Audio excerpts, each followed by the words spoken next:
Olá, minha gente, tudo bom aí, nono ano? Beleza com vocês?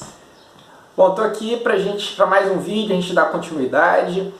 Esse vídeo aqui vai auxiliar vocês para o ciclo 3, as atividades 1 e 2 do ciclo 3, o tema imperialismo, ok? Vamos entender então o que foi o imperialismo. A gente viu na aula passada, no vídeo passado, né? A respeito da segunda revolução industrial, que a revolução industrial ela se espalha para outras regiões, para outros países, especialmente países da Europa, agora não só a Inglaterra, outros países também, como França, Alemanha, Itália também, se envolvem com a industrialização. Os Estados Unidos também passam por esse processo, o Japão, e esses países então eles vão se modernizando economicamente. Pois bem, essas nações industrializadas, logicamente, elas vão começar a entrar em conflito, concorrência, busca por mercado consumidor para vender seus produtos. E aí vai dar início o que nós entendemos como imperialismo, que essas grandes nações industrializadas, principalmente da Europa, eles começam a dividir entre si a maior parte das terras do planeta, principalmente no continente africano e no continente asiático, tá certo? Agora a gente vai entender como é que foi essa divisão, quais as justificativas que foram dadas, o porquê desse processo do imperialismo, né? Então a gente vai ver algumas causas, alguns fatores importantes. O primeiro deles são os fatores econômicos, tá? Só lembrando que toda a parte de produção, vocês observam, né, que é todo crédito à minha esposa. Os fatores econômicos, né? O que estava envolvido nisso aí? Essas nações industrializadas, elas estavam a fim de ampliar o seu mercado consumidor, né? Então, imagine aí, eles produziam mercadorias, as suas indústrias, e os seus vizinhos europeus também produziam, né? Então, precisava de novos mercados consumidores. Então, essas novas terras, essas novas colônias, iam cair como uma luva para isso, porque agora essas regiões, esses territórios explorados, eles eram obrigados a comprar da sua metrópole. Então, por exemplo, a Inglaterra estabelecia lá a sua dominação num território africano, essa região dominada pela Inglaterra, eles compravam mercadorias da Inglaterra, tudo bem? Então, esses eram fatores econômicos, além de que essas nações industrializadas, elas conseguiam, a um preço muito mais baixo, matéria-prima e fonte de energia, que era fundamental para o processo industrial. Tranquilo? Então essas são as motivações econômicas. Agora a gente vai ver aqui a respeito dos fatores políticos. Olha aqui, vimos os fatores econômicos, agora os fatores políticos. O que seria isso aqui? É que os governos desses países industrializados, desses países imperialistas, eles começaram a ver nessa campanha imperialista uma grande oportunidade para despertar na população o orgulho patriótico e desenvolver o nacionalismo, o amor à pátria. Galera, esse conceito de nacionalismo, de patriotismo, ele vai se afirmar no século XIX. Essa coisa de amor ao país, bandeira, hino nacional, tudo isso vai ser desenvolvido no século XIX, como uma forma de trazer a população, de unificar a sociedade, a população em torno de um projeto político. Então, os governantes eles vão ver uma grande oportunidade para essa propaganda política, despertar o patriotismo, no sentido de que olha só quantas colônias o nosso país tem, né? Na África, na Ásia, estamos muito à frente dos nossos concorrentes, dos nossos adversários. Então, isso para despertar no povo essa ideia de que, olha, o nosso país, ele tem potência mesmo, né? Olha quantas colônias. Então, para mostrar a força diante da população, né? Então, fatores políticos aí, ok? Despertar o orgulho patriótico da população. E por fim, os fatores culturais. O que seriam esses fatores culturais, gente? Isso aqui nada mais eram do que justificativas que esses países utilizavam para impor a sua dominação.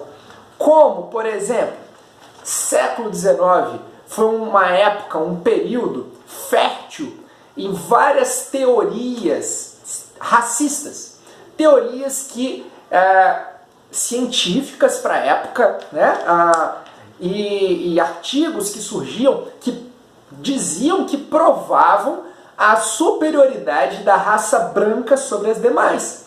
Então, óbvio que eram teorias criadas pelos próprios europeus, né? E aí afirmavam a superioridade dos europeus, da raça branca sobre os outros. Então, eles diziam o seguinte, que eles estavam indo para essas regiões atrasadas, esses povos primitivos, selvagens, né, como esses africanos, e eles estavam levando todo o sucesso da indústria, da tecnologia, da educação, da ciência, dos remédios, até mesmo da religião. Então, olha só, eles viam como uma missão civilizadora. Era esse o recado que era dado.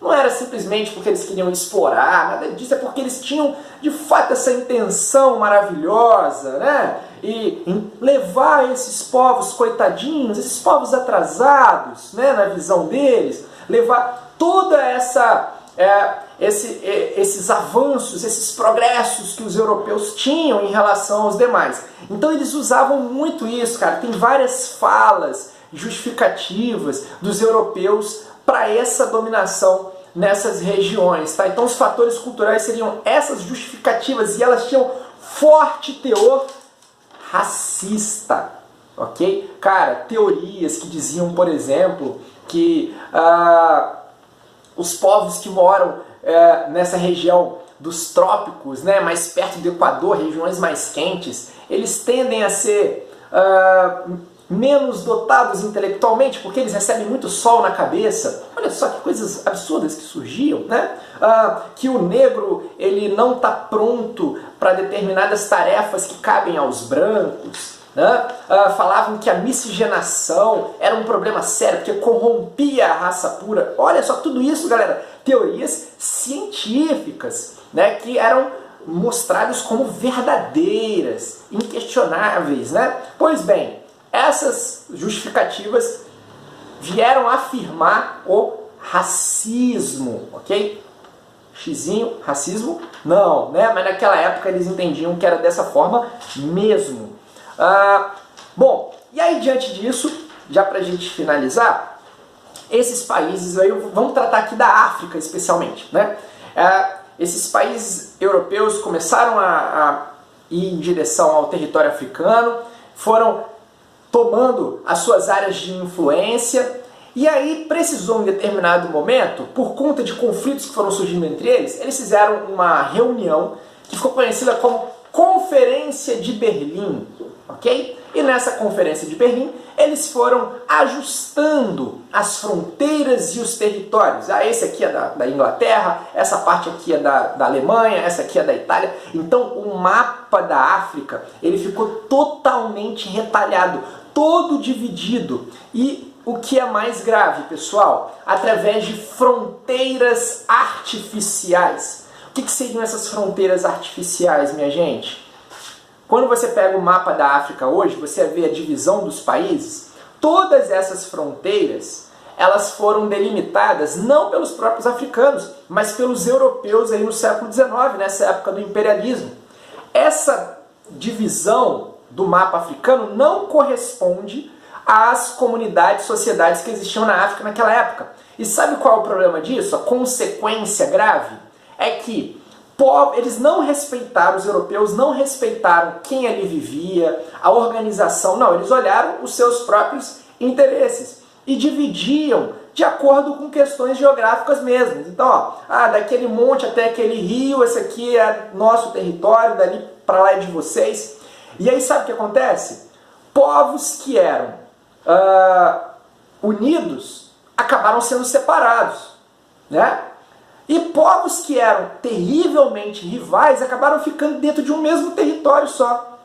Consequência disso, guerras e mais guerras entre os povos africanos. E mesmo depois que os europeus foram embora do continente africano, quando os países conseguiram a sua independência, os conflitos continuaram. Por quê? Esses povos rivais que estavam no mesmo território, agora é o seguinte, os europeus não estão mais aqui. Quem é que vai governar? Olha o caso de Ruanda. Você tinha duas etnias, chamados Tutsis e Hutus. Eles eram terrivelmente rivais. Quando os europeus saíram, quem é que ia governar? Os Tutsis ou os Hutus? Meu amigo, uma guerra civil pesada. Então, muitos países africanos até hoje sofrem com esses conflitos e com essas guerras. Tá certo, pessoal? Então, esse aí é o nosso assunto aí, imperialismo. Qualquer dúvida, podem entrar em contato comigo, tá joia? Um abraço a vocês, tudo de bom, gente. Valeu!